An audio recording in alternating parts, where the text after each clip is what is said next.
We had opportunities out there. We didn't make a play. I thought we started off defensively. Just couldn't make a play. Didn't stop the run. If you don't stop the run, you don't win the football. It's hard to win the game. Didn't get any turnovers in the first half. Again, I give Cincinnati credit. They're a good football team, as we know. They were in a playoff a year ago, so it's a good football team. They'll win a lot of games in the Big 12. It doesn't, again, it's a non-conference game is the way I look at it. And then we got West Virginia this week, so that's where our focus will go. Questions? Pat, was there any consideration in the second half to make a change at quarterback? No.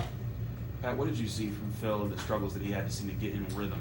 I think the first thing, it starts with the offensive line. I mean, it takes 11. Anybody can, if he's going to point at the quarterback, he'll, get all the glory when he wins football games. He's a great quarterback. Got a lot of faith in him. And we'll check out the videotape again. I told our guys this is the opener. The opener wasn't last week. Today was the opener, and you find out where you are and where your weaknesses are. And we didn't see any weaknesses. You guys didn't see any weaknesses. Made some improvements in special teams, I think. But again, it's a good football team. They know how to win. And Coach Satterfield does a nice job. And again, the big thing is our guys didn't quit. I mean, everybody would have thought, okay, it's not looking good. Our guys are coming back. We got a chance to win the game. If we don't miss a field goal early in the game, we're in field goal range. We're tying it up. We're going overtime. You guys are working overtime. But we didn't make enough plays.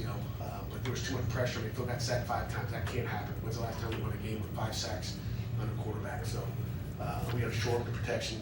We got an idea on where we are now, what we have to do, to protect the quarterback. And that was one of our goals going in, is make sure we protected the quarterback, and we did not do that. Pat, AJ Williams got the start today for you guys. What led to that decision? Just the week of practice he had. He's been good all camp. He came here mid-year. We had a lot of faith in him. I think we can keep getting better with him. He doesn't play like a freshman. We'll look at the tape. Maybe he played like a freshman. I don't know. But we gave up 5 sacks. We'll find out where those came from and we'll fix it. Was there something Cincinnati was showing you defensively on the first drive of the game that led to 3 passes and no runs? You said what, 3 passes? Yeah, on the first drive of the game. I don't know. We didn't stop the run. I don't remember the 3 passes. It seemed like it was 3 days ago, the first half. But we didn't make any plays on defense. We didn't.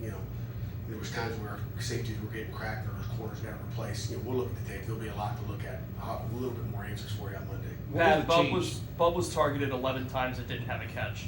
Why was there such a big disconnect, or where do you think that disconnect kind of came in between him and Phil? We'll see the tape and look at it. Bub was definitely targeted, and from my old receiver days, you expect those guys, whether it's a underthrown ball or not a great ball, it doesn't matter. You get a chance to make a catch, you got to make a catch. And there were some drops out there. There was drops, period. And again, it's not on one guy ever. It's 11 on offense, 11 on defense, and again, it starts with the head coach. I guess I didn't have him ready to play. We'll be ready for this week. Were you disappointed in the run defense as much as anything, more than anything else? No question about it. You know that, Jerry. We like to stop the run. We didn't do it. They do a nice job on offense. Unbalanced and some of the different things that they do. We didn't react. We didn't do enough good job coaching to get it stopped. What was the second half? We did a better job in the second half. What was the second half adjustment? Because in the first half, they averaged 9 yards per carry. In the second half, they couldn't get on the ground. Yeah, there was some big runs. Obviously, those averages. Those big runs popped through there. We'll look at the tape and find out exactly what. But we made adjustments, and we talk about being one of the best adjustment defenses in the country. And we did that in the second half. They had 7 points in the second half off of 39-yard drive, off of a turnover. Otherwise, they're shut out in the second half. They had a short field, it's a change situation, and it's hard to win like that. We should have shut them out in the second half, and we'd be winning. Pat, just 1 sack and 1 QB hit for Corleone tonight. Based on stats alone, some might not think that's an effective game, but how effective was he tonight against the middle of your linemen? I saw one great play where he put pressure on the quarterback. Maybe he was in the backfield way too much. He's a good player. He's an All-American, and we didn't do a good enough job. Again, it starts with that guy up front, the nose tackle, and that's what they do. You were held to 83 rushing yards on offense. Is that also because of Corleone and what the 3-man front did? A little bit. I don't know if it's a 3-man front. We got to still block him, but we had 83 yards. And again, in the second half, you're playing catch-up, so you're throwing the ball every down. It's never good for a quarterback or for the offensive line when you're throwing it and trying to play catch-up. Because we didn't stop anybody in the first half, we were playing catch-up, but you're throwing it more than you'd like to. You'd like to be more balanced, but that's the name of the game. We had to play catch-up. Maybe we could have rushed for another 100 in the second half, but we didn't have an opportunity to. Pat, on the note of rushing, Rodney's had 11 carries now in 2 games. Do you feel like you guys need to get him a little bit more involved? Maybe, we'll look at the tape and find out who's being affected back there, but again, it comes down to, you know, you get behind, and you're throwing the ball, you know, there's no guys getting handoffs, period. You started getting time or calling timeouts with about 6 minutes left. Did the new rules kind of dictate why you started calling them early?